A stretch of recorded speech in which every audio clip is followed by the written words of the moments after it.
Darren Grimes and Nigel Farage coming up, but time now for The Clash. It's The Question that's tripped up Keir Starmer, Rishi Sunak, Angela Rayner and many more. And now scheming Sturgeon has refused to define what a woman is. Following the disturbing trajectory of spineless politicians who've shirked the topic, the Scottish First Minister shut down a reporter from The Times who broached the issue earlier in this week, lashing out by saying, I'm just not going to get into this debate at a level that's about simplified and lurid headlines. Trans people are amongst possibly the most stigmatised and discriminated against minorities in our society. And every time we oversimplify this debate, trans people actually suffer. And I think it's important that's such a tiny minority that we actually take the issues around protecting and enhancing the rights of trans people seriously. I do not believe that trans rights and women's rights are or should in any way be in conflict, and I will argue that case until my dying breath. And that, I think, is the basis on which we should try to progress this debate. Now, it comes amid controversial reforms planned by the SNP that would allow people in Scotland to change their legal sex just by signing a declaration, no longer needing a medical diagnosis or the approval of a doctor. So, as she becomes the latest politician to swerve the question, should Nicola Sturgeon have committed to defining a woman? I want to hear your views on the stand at gbnews.uk, at GB News, and we've got our Twitter poll running there too. But weighing in on this hot-button issue, former Team G Olympic swimmer Sharron Davies, human rights campaigner Peter Tatchell, and executive director of Sex Matters, Maya Forstater. Maya, honestly, could you believe it when you read this response from Sturgeon? Because she was simply asked to define what a woman was. No one was asking her about trans rights, which I'm sure we all agree are important. I wasn't surprised. She's been shutting down this debate for years and years and refusing to listen to women's rights campaigners who say that there's a conflict of rights. So, honestly, I wasn't surprised, but I'm still disappointed. Politicians should be able to say what a woman is. Indeed. Sharron Davies, I presume you agree? Yeah, absolutely. I mean, obviously, my area of expertise is sport, and I can tell you categorically that it really matters in sport. And to say that there's no conflict of interest is absolutely not true. If we can't explain, what a biological female is, then how on earth do we protect their right to have fair sport? So, I just think it doesn't help the trans issue. I think it actually makes the trans issue more difficult. There's absolutely nothing wrong with being a transgender woman or a transgender man and being explained as a transgender man or a transgender woman. I think clear language enables all of us to protect our beliefs and be able to talk to each other and understand each other better. But Peter Tatchell, you thought Sturgeon's answer was the right one. Why? Not quite. What I do say is that I think that the fuss about the definition diverts us from the really pressing issue about protecting the dignity, rights, welfare and safeguarding of all women, including trans women. So if I was asked that question, I'd say it's very simple. There are two different kinds of women. There is a woman defined by her biological sex, and there is another different form of woman defined by her gender identity. They are different, they're not the same, but both are equally valid. And I think we need to try and find the common ground instead of what divides us, because all women, including trans women, do suffer from misogyny, hate crime, domestic violence, rape, and so on. And let's all work together, for heaven's sake, to protect all women. Mike, can you just respond to Peter as to why the definition does matter? The definition matters because, as Peter said, women and trans women are not the same. When it comes to sports, when it comes to safeguarding, when it comes to getting pregnant, when it comes to anything, there is nothing that I know about being a trans woman because it's impossible for me to be a trans woman. Peter could become a trans woman, but I couldn't. If somebody wants to call themselves a woman in their private life, they should be able to. But when it comes to places where sex matters, whether that's prisons, women's refuges, women's toilets, changing rooms, girls' schools, boys' schools, the definition matters. And the definition is about being male or female, not about gender identity. And Maya, you have concerns, don't you, about these new Scottish policies, which are going to essentially allow for self-ID? Yes, so the Westminster government has decided not to go ahead with reforming the Gender Recognition Act to allow anyone to change their sex just by making a declaration.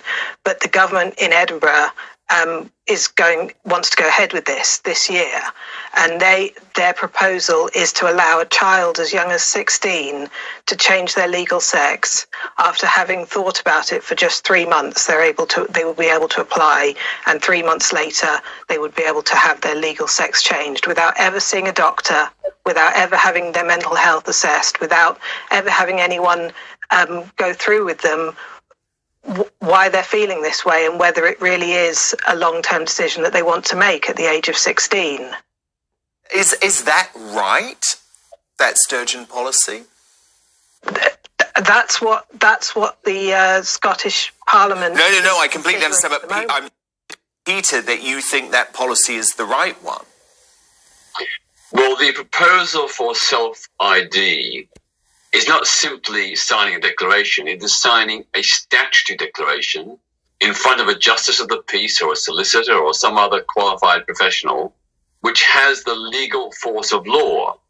And if someone violates what they have declared, in theory at least, they could be prosecuted for fraud. So it's not simply a case you can just walk in and sign a declaration and get away with things scot-free.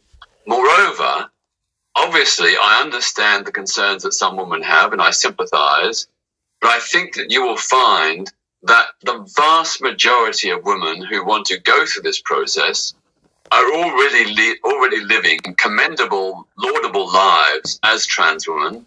They haven't harmed anyone. They're not a threat to anyone. And what this whole argument is underlying is the idea that trans women are somehow a threat, potential predators to other women. Now, it is true that there may be a small number who are a threat, but they are tiny and unrepresentative. And when we make law in this country, we do not base it on what a minority of bad apples may do. We base it on the majority. So, for example, no one in their right mind with any decency would dare suggest that we restrict Muslims because a handful happen to be terrorists. Most Muslims are not terrorists and do not support terrorism. But Sharron, I've spoken to you... By the same token, we should not demonise the whole trans community. No, but Sharron, I've spoken to you... anybody. No, and I was going to say, Sharron, I've spoken to you about this topic a lot over the years, and I have never heard you demonise anyone trans. Actually, quite the opposite. But what you're trying to do is protect women. Yeah, absolutely. And protect trans women as well, and trans men. The policies that we have in place at the moment for sport totally and utterly ignore trans men who are biological females who just don't seem to matter because they're no threat to men's sports and no one is taking any consideration for them whatsoever, the same way they're not really taking any consideration for biological female athletes who, train just as hard as men and are losing their opportunities in sport, as we've been seeing over the last few years, quite considerably. And if it carries on, we will not have any female successes. We will only have men winning the men's races and males winning the female races. So there's got to be a way for us to understand our language so that we can put protections in place. And, whether that means that we set up, crisis centres for women and crisis centres for trans women, I don't understand why that would be such an issue. I would imagine that the attention that you would need as a trans woman may be slightly different than the attention that you would need as a woman, because biologically you are different. So I don't know that there would be any demonising. I just think it enables us to talk honestly and fairly and protect everybody, because personally, from my point of view, I love sport and I want everyone to be involved in sport, but I do want it to be fair. Yeah, but we don't want to oversee the destruction of female sport. Of course we don't. Maya, I just want to come back to Sturgeon. Of course, she's made this comment in the run-up to the local elections, which are on Thursday, and you are the co-founder of this brilliant campaign that I completely support, Respect My Sex If You Want My Ex, where you are saying that you believe voters should simply ask the people running for office, what is a woman? Now, Sturgeon has failed your test. Absolutely, and she's trying to push through self-ID in Scotland. I mean, it's one thing to ask politicians in England to define sex, but the it's a much more urgent question in Scotland, and we need to be asking MSPs and MPs to really think through what the impacts of this proposal will be on women, on girls, on sport, and on single-sex services, and they haven't done that. And she's saying, oh, we shouldn't talk about this in lurid sound bites. No, we shouldn't talk about it in lurid sound bites. We should talk about it seriously. And there are women in Scotland who are crying out for this, and Nicola Sturgeon is ignoring them. Yeah, and I understand the concern. Peter, you come in first, Peter, and then I'll come to you, Sharron. Peter, come in. I understand the concerns, but trans women have been using women's toilets for decades with virtually no problems ever. No complaints by other women, no incidents.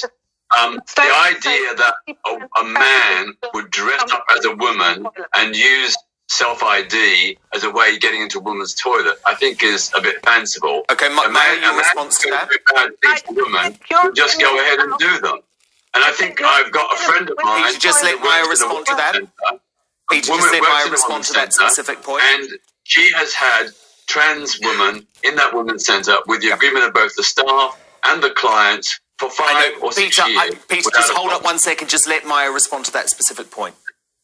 I think your opinion about who goes into women's toilets is neither here nor there. It's about women. Many women do not want to undress with male people, whatever their gender identity. That's the honest truth. And okay, while you understand might think that. it's fine, Sharron, I want to give you the final word. I just find it, really frustrating that people don't ask women, that men seem to be making decisions, as they are in America at the moment, about women's bodies and women's rights, and the fact that we get called, I think, bodies rather than women is just so degrading, and it's not right that we're losing our language. It's just not right. Fascinating debate. Sharon, the majority of women in Scotland have been polled support trans rights. Yes, the majority of women the majority of people that have told about sport do not support trans women in sport. So we can argue those points, but, I'm going to disagree. Fascinating debate. Certainly not one of the lurid sound bites. I'm sure you'll all agree. Thank you so much. That was the former Team GB Olympic swimmer, Sharron Davies, the human rights campaigner, Peter Tatchell, and the executive director of Sex Matters, Maya Forstater. Fascinating stuff. So who do you agree with? Ethan on Twitter says, funny how it's not been a problem for Labour to define a woman this last week concerning Angela Rayner. They can when it suits them. Do you know what? I was thinking that. John on Twitter, I don't really care much one way or another as long as she performs in her political role successfully. And from Debbie, sick of this woke nonsense. A woman is an adult human female. Boris is the only one to admit it. Sturgeon always has to do the opposite of him, so it's no surprise. And your verdict is now in. It's overwhelming. 95% of you agree that Nicola Sturgeon should have committed to defining a woman in that interview before the local elections. Just 5% of you say she made the right call. Well, you know what? You don't have to vote SNP, do you? Coming up after a new survey.